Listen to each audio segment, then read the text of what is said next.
the Jawan and the lower rank officer who really jumps into the fire that somebody else has lit and then gives his all in an attempt to quieten that fire. So I respect them and love them and admire them like we do, all of us do. And I'm sure the people from Pakistan feel the same for their armed forces as well.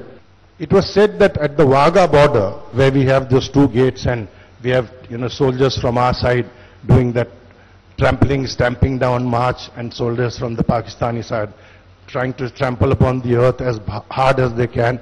Finally, they have come to the conclusion कि उन बेचारे सिपाहियों की जिनकी वहां duty लगती थी, अब उनकी कमर में, उनकी घुटनों में और उनके हील्स में बड़े पेरेनियल प्रॉब्लम्स होने लगे हैं. तो अब जो है वो पटक पटक के चलने का जो परेड वहां था वो अब बंद हो जाएगा और नॉर्मल इंसानों की तरह और नॉर्मल सोल्जर्स की तरह वहां के फौजी हमारे भी और उनके भी परेड करेंगे और झंडा चढ़ेगा, झंडा उतरेगा, गेट खुलेगा, गेट बंद होगा. I think sometimes these simple instances say a lot about important problems. ये कितनी बेवकूफी की बात है. मैं तो कभी वाघा जाने का मुझे मौका नहीं मिला. I want to go, but I've never had the opportunity.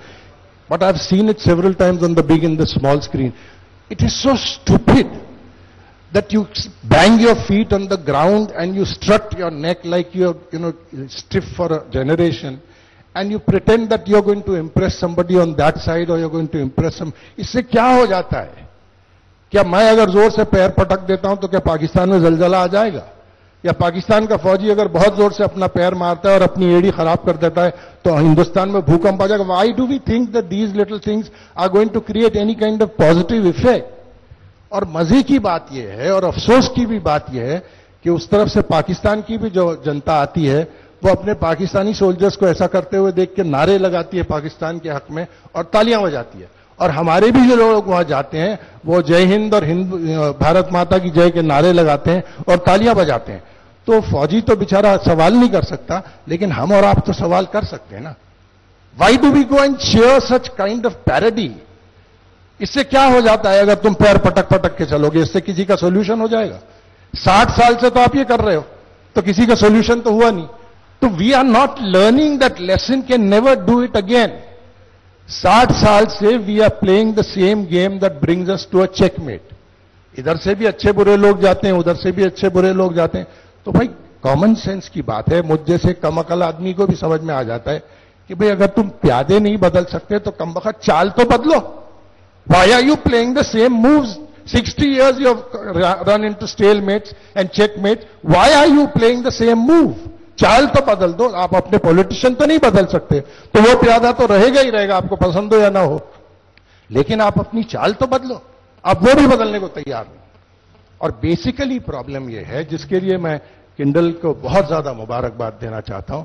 वो मसला ये है कि जिसको यूपी में एक कहावत है कि न हींग लगे न फिटकरी और रंग भी चोखा आ जाए. तो ऐसा होता नहीं भाई. You cannot expect that somebody is going to do the job for you and you will sit back and enjoy the fruit of his success. ऐसा होता नहीं. With due respect and affection for my dear friend Manishankar Iyer साहब, आपको 60 साल में ऐसी कोई चीज याद है? जल्दी तो कम से कम याद नहीं आएगी. मनी साहब की मेमोरी अच्छी है, उनको शायद याद आ जाए कि जो सारा का सारा जो है वो काम आपने पॉलिटिशियंस को सौंप दिया था और वो जल्दी नहीं तो बहुत जल्दी नहीं तो थोड़ी जल्दी किसी न किसी खड्डे में जाने गिरा. आपको कोई ऐसा काम याद है which was completely interested to our political class and they made a brilliant success about it? ऐसा याद ही नहीं आता जल्दी. And we still expect that the people whom we have elected are going to do exactly what they are required to do and come up with just the right solution. And we average Indians and I suppose average Pakistanis expect that we'll sit back and enjoy the fruit of their wisdom and their labor. ऐसा कभी नहीं होने वाला है. ये जल्दी होने वाला प्रॉब्लम, सॉल्व होने वाला प्रॉब्लम नहीं है. जिस चीज को आपने इतने साल लगाए बिगाड़ने में, और जैसा उर्दू के शायर ने कहा कि भाई गैर मुमकिन है कि हालात की गुत्थी सुलझे, अहले दानिश ने बहुत सोच के उलझाई है. तो इतने मजे से कॉम्प्लिकेट किया हुआ है कि आपको पता ही नहीं चलेगा which is the end that you should pick out.